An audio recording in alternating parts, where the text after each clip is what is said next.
Hi everyone, I'm Jess and you are watching DISCERN with Jim Denison. Today is Thursday, November 18th.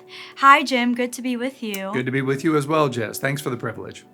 Today we're going to be discussing something that happened in the middle of the ocean. And so this is from CNN. A U.S. Air Force team based in Africa rescued a British citizen who had suffered a heart attack on board an American cargo ship in the Indian Ocean this weekend, according to the U.S. military.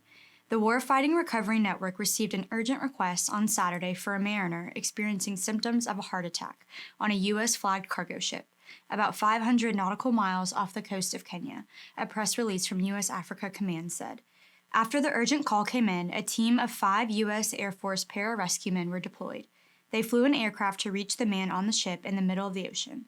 Once they reached the cargo ship, they rappelled down to the ship and stabilized him. The patient is doing well, and I'm so proud of my team for their part, U.S. Air Force Master Sergeant Trevor Clark said in a statement. That is a pretty wild story. What about this, Jim, stuck out to you? Yeah, it's an amazing story. As you say, just to begin, I've been on ships in the middle of the ocean, and you're absolutely isolated out there. You can't see anything except ocean, really, for as far as the eye can see, of course. And when you have a heart attack in that kind of a place, had to be absolutely terrifying for that patient, you would think. And to have that kind of help come almost from nowhere, you would think, is pretty remarkable. But as I heard the story, as I read about it, the thought occurred to me, let's think about this in spiritual terms, in kind of a spiritual context here for just a bit. How do we help people that don't know they need our help? This man obviously knew he needed this help, knew he was having a heart attack or at least something, and certainly needed medical attention. What if he needed medical attention but didn't know it? How would you get that to him? How could you successfully get that to him? And isn't that kind of a parable where we are in our culture on so many levels? Jess, I saw a story not long ago that estimated that maybe 2% of Americans are afraid they might go to hell. It's just conventional wisdom in our culture that all good people go to heaven, whatever you think heaven means, if you even believe there is a heaven. I was talking to somebody the other day who told me, I don't believe in hell, as though that settled the issue. It's like saying, I don't believe in Antarctica, so there's no Antarctica, or I don't believe in Queen Elizabeth, so there's no Queen Elizabeth. But that was his logic. So many in our culture today don't think there is a hell, or if there is, they certainly don't think that's for them. That's where Hitler goes. That's where Osama bin Laden would go, but certainly not them. So how do you help somebody that doesn't know they need to be helped was kind of the question that occurred to me. And it just kind of felt like a parable. We're all in the ship. We're all in the middle of the ocean. We're out there by ourselves. We can't save ourselves. We need a savior. We need help. But so many people don't know that. And that felt to me like kind of the tragedy of our day. That is very interesting because I think, I would say maybe at large, most people would say they don't need it. Like, I feel like there's maybe not so much an active resistance. They're kind of like you said, if it was a medical issue and they didn't know that they were sick or needed help. And so I guess my next question would be, how can we help those, like how can we share the gospel with those who think they don't need the gospel? Well, that is the practical question. I'm glad that we're talking about this because I think it speaks on so many levels and so many kind of relationships where we find ourselves. So it seems to me just the first thing we have to do is demonstrate the difference Jesus makes in our lives. Why would someone want what I have if it doesn't make any difference for me, right? Why would you want to go to a restaurant I've never been to? Why would you want to go to a movie that I didn't like? How could I recommend to you something that isn't really making a difference in my life? At that point, we have to be the sermons we preach. We have to be the Bibles people read. We have to be the church that people attend. Before they can come to the church, they're going to see Christians, right? And so first thing we have to do is every single day, we've talked about this, but every day get alone with the Lord, ask the Spirit to control us, to empower us, to manifest Jesus in our lives, to demonstrate the fruit of the Spirit, the love, joy, peace, patience, kindness, goodness, faithfulness, gentleness, self-control, that is the character of Christ in and through us, so that we're attracting people to the Christ that's in us. Then second, we meet felt need to meet spiritual need.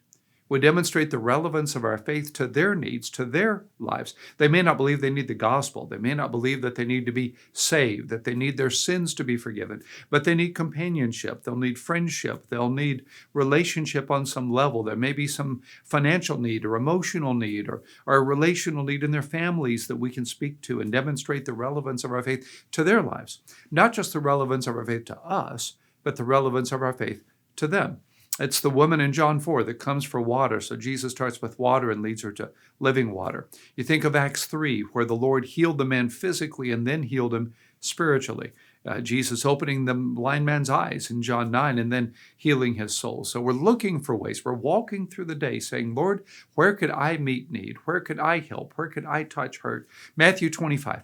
Where am I helping those that are hurting and in that way serving Jesus? And then as we're earning that right to be heard, we're earning the right to get to the third place, which is where we're demonstrating the need that all of us have for the forgiveness only God can offer. I need this just as much as you do.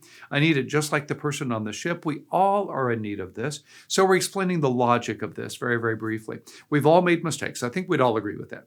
That we may not call them sins, but we've all made mistakes, right? Well, if there is a holy God, and if heaven is therefore a perfect place, God can't let my mistakes into heaven or else it corrupts heaven.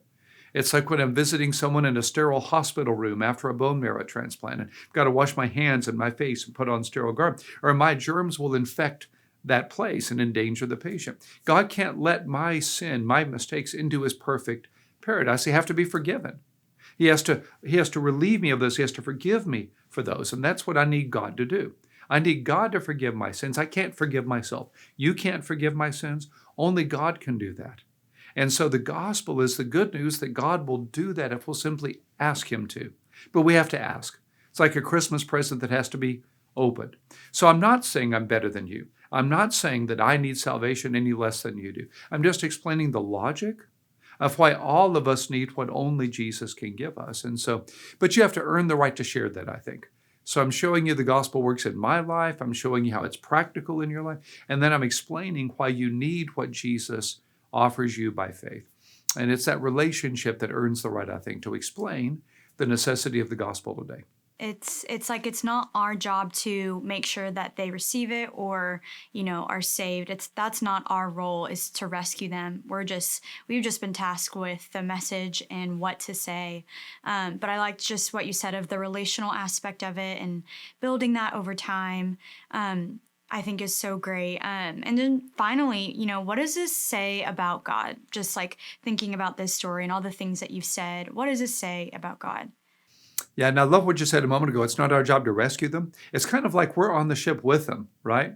We're seeing the person having the heart attack. We know they need what only the paramedics can do. Our job is to get the patient to a place where they're willing to receive what the paramedics want to do. We're not the paramedic. We can't heal them. We can't forgive their sin. We can't save their soul. Only the Holy Spirit can do that. And so the story, I think, tells us that. It tells us, first of all, that it's our job on the ship with all the other passengers to do what we've been discussing, to help them know their need for what the paramedic can do. But the other thing I think it shows us is that God is constantly looking for ways that he can bring into our lives the very love Jesus offers us on the cross. Religions are our attempt to climb up to God by various means. If it's Islam, for instance, it's the 5 pillars of Islam. If it's Buddhism, it's the 4 Noble Truths and the Eightfold Noble Path. If it's Judaism, it's 613 laws of Judaism. If it's Hinduism, it's reincarnations and ascetic lifestyle. It's all attempts to climb to God in various ways. Christianity is God climbing down to us. Christianity is God saying, look, you're on the ship, you're in the middle of the ocean, you're dying of a heart attack. No one can help you but me, but I can and I will. I see you there. I'm ready to come down. I'm ready to give you what only I can give, if only you'll let me, if only you'll ask. We don't have a passive God who's sitting up in heaven that we have to kind of earn the right to relate to, that we have to earn the right to receive salvation from. He's wanting to do that. He's seeing us and he wants to give us what only grace can offer. All we need to do is accept the gift that Jesus offers every one of us. That seems like a hard truth to, swallow, just because I feel like we want to do good things and feel like our good things earn us a spot in heaven. But it's actually the most freeing thing to know that there's nothing we can do to earn salvation. And I like that imagery of God coming down to us, not us coming to him. And so I would just love to end us there. Thank you so much for your time, Jim. And thank you guys for watching. We'll see you here tomorrow on DISCERN.